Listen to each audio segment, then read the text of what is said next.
Hello everyone, Moses here. How's it going? New build, Frostblades with a Pathfinder with White Wind. Let's get to it. White Wind allows us to dodge, 20% dodge while your offhand is empty, and 100% increased cold damage while your offhand is empty. As you can see over here, my offhand is not empty, and for the simple reason that today's shields with simple attack speed and non-chaos as extra chaos damage actually makes for a better tooltip. So 58.9 versus 57.6. So less DPS without this shield, and of course we're getting 123 life, 9% movement speed, a little bit of evasion, and attack speed, right, and accuracy. So a bunch of stats you could stack on the shield, potentially even additional resists if you needed it. So the White Wing just becomes a vessel that stacks a lot of cold and is a dagger that we base our build on. So there it is. It has attack speed, it has crit chance, which makes it pretty nice base, and that's what we're basing our build on. So there it is. Frostblades goes with increased critical strikes, cold penetration, multi-strike support, hypothermia, and elemental damage with attacks. These are the links. Over here I got movement skill, which is Whirling Blade, goes with faster attacks, blood magic, and fortify. Herald Device with added cold and innervate. Power charge on crit, increased critical strikes, and orb of storms. This is how we generate our power charges. Alright. And here we got a cast when damage taken, immortal call, phase run, and enfeeble. Phase run is higher level, it's just the only place I had to stick this gem. And it is not actually linked to cast when damage taken, right? This requires level 40. Phase run itself is on its way to level 20, so it's not going to be, able to cast when you take cast when damage taken. This is a separate 3-link right here: immortal call, enfeeble, and a single link phase run for a little bit of extra movement speed. For our reservation, we are using aspect of the spider. It's on a ring. We're going to talk about it in a second. The herald over here, and war banner. Last link is blood rage, which is how we generate frenzy charges while mapping. For the gear, we got life resist on the helm with a frostblade enchant. I wanted to get the negative cold res nearby enemies, but I hit this really nice, really cool helmet, so I decided to stick with it. Just a bunch of resist and life and evasion, so why not? The base over here is the eye level 86 zodiac leather, which I bought and decided to craft on, and managed to get tier 1 life, tier 1 increased maximum life of Elder, and the hybrid life, increased max life from the pristine fossil. The attacks have critical strike chance that I managed to get because of the serrated fossil, supported by level 1 maim, again serrated fossil, and recover life on kill, which is an Elder mod. So basically the perfect absolute chest, kind of insane. Maybe we vol it a little later, but yeah, this is the chest. If we have a corruption room, I'll probably try and give it a double corruption there. Seems kind of good. Outside of that, the White Wind, the shield we talked about. Mark of the Elder requires a Shaper's Ring to get the increased attack damage with increased max life, cold damage to attacks, and this one was, somebody corrupted it to add 6 to 15 cold damage to attacks and spells, and we are stacking cold damage, so this is very good for us, because normally this is a steel ring that adds flat physical and it's not helping our cause. So the corruption there. This is a ring that just is a Shaper's Ring, crafted some cold damage and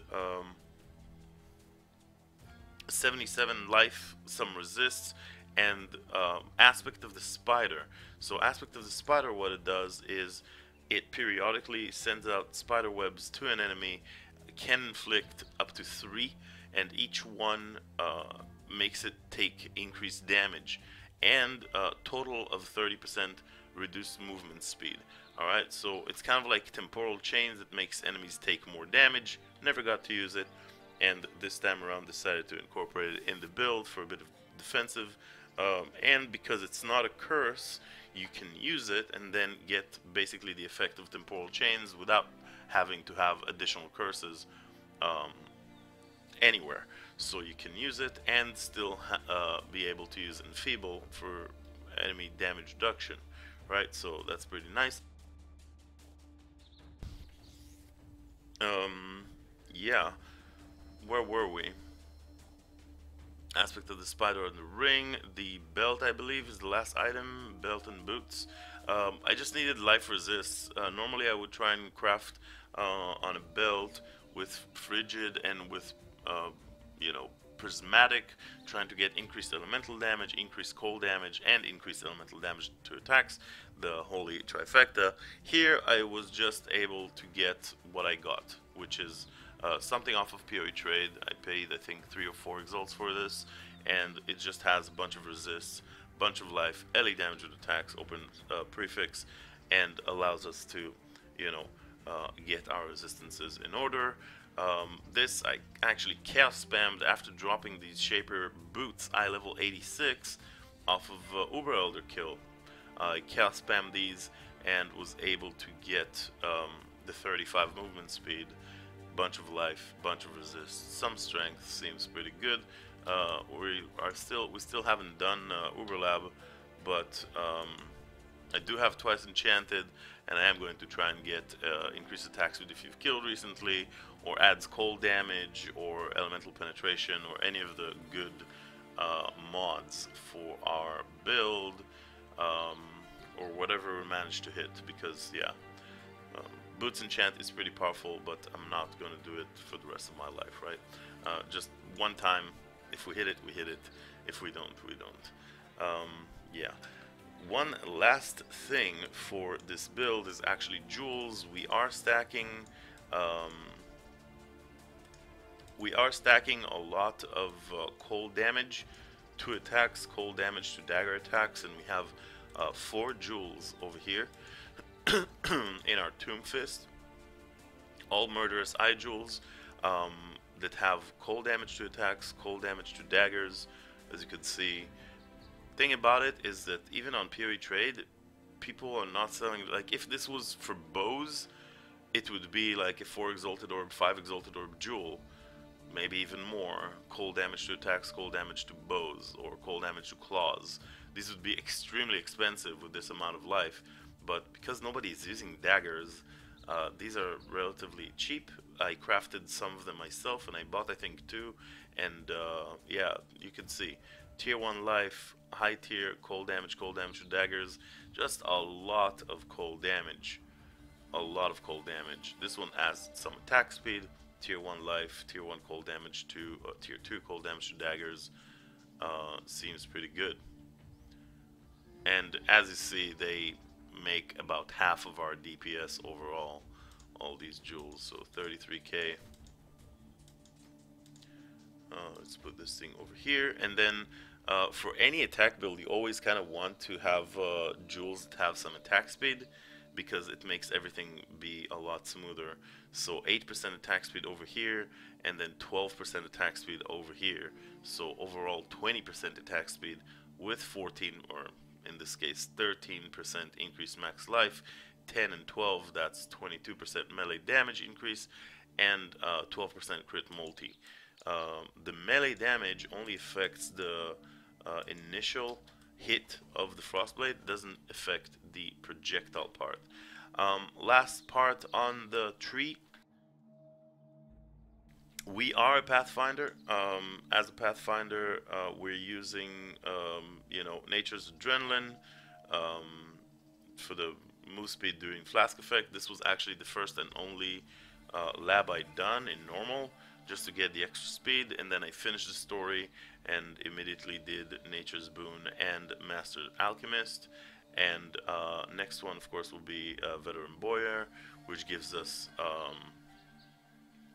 Ellie Pen, 10%, and yeah, increased flash charges against enemies that are affected by elemental ailments. So basically 10% Ellie Pen, and then attack damage, increased flask effect.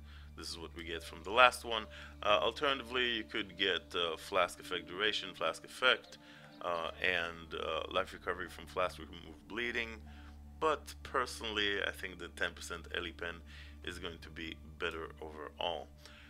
For the rest of the stuff we're using, we are, ranger, so we start off with evasion and life, just a bunch of life, going here into attack speed, life, going down, life cluster, crit, jewel, acrobatics, up to dexterity, dexterity. Over here we got some elemental damage nodes with 6% Ellie Pen.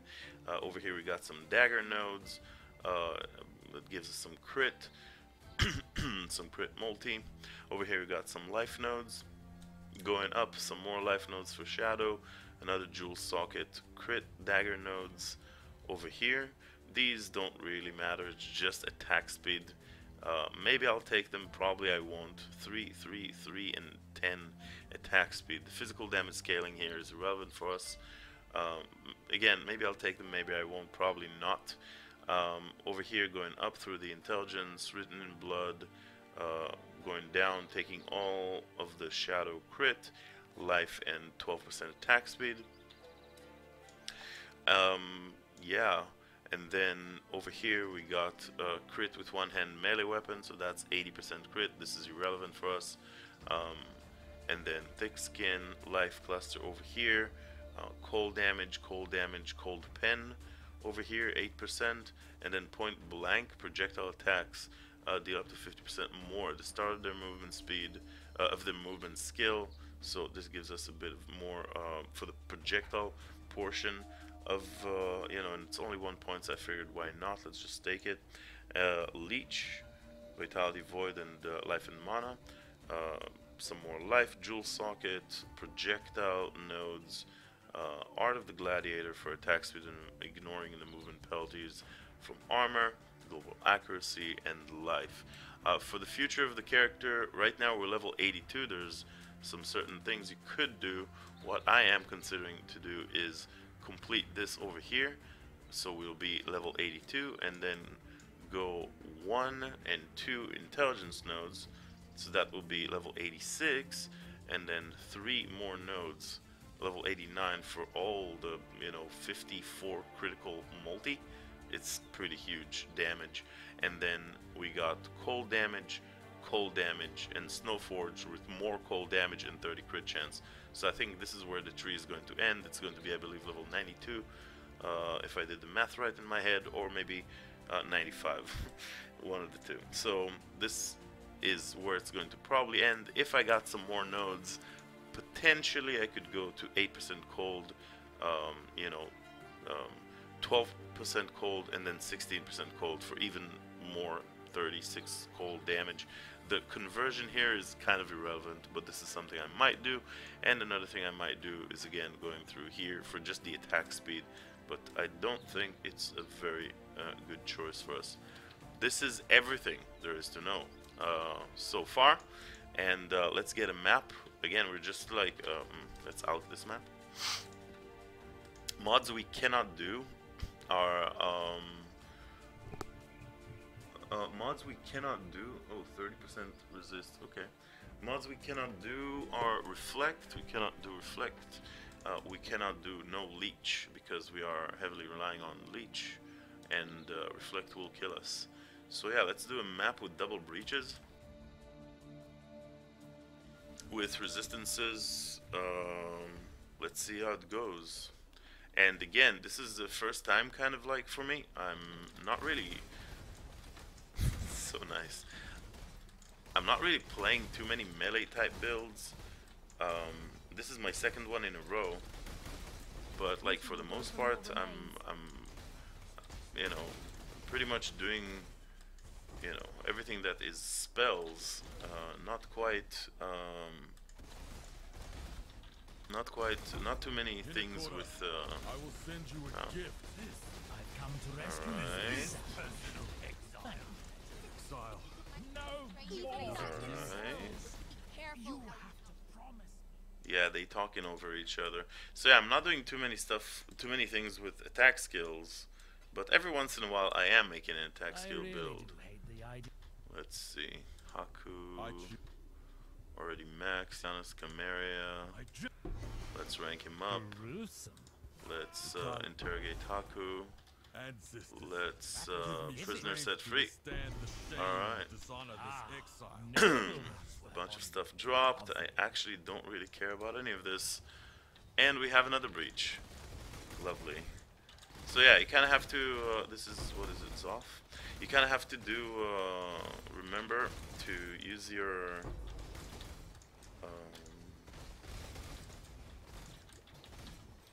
banner, and you have to use your Orb of Storms to generate your power charges.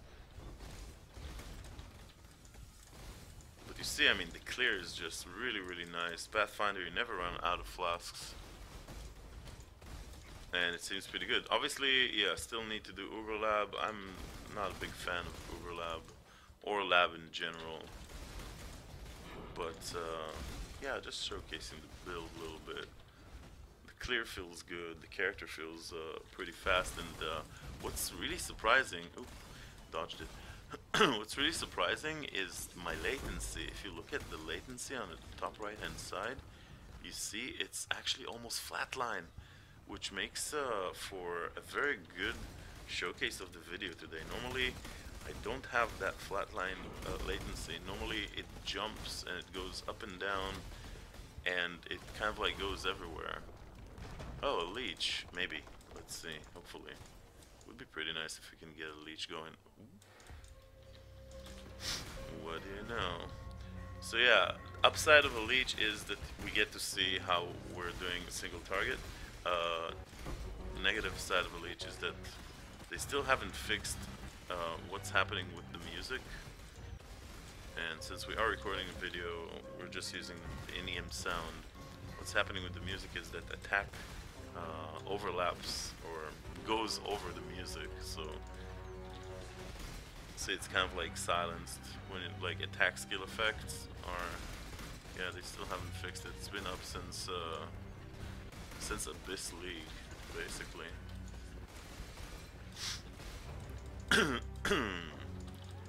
Okay, leech damage is happening. It's still Frostblades, you know, so you shouldn't be expecting too high of a single target burst. And yeah, I mean, for what it's worth, I wasn't making this build with too big of a single target DPS in mind. Like, I didn't want to make the strongest single target. I just want to make a fast mapper with this character, and I believe I succeeded. Fast, fun mapper. This, I'm sure, will be very nice in Delves. Again, just started a character, and the way I leveled it up, I actually didn't talk about it at all. Yeah, single target is pretty good, actually, surprisingly. The way I went about it was basically I leveled up with a Tempest bow. It was, yeah, Stormcloud and then Tempest. Show yourself.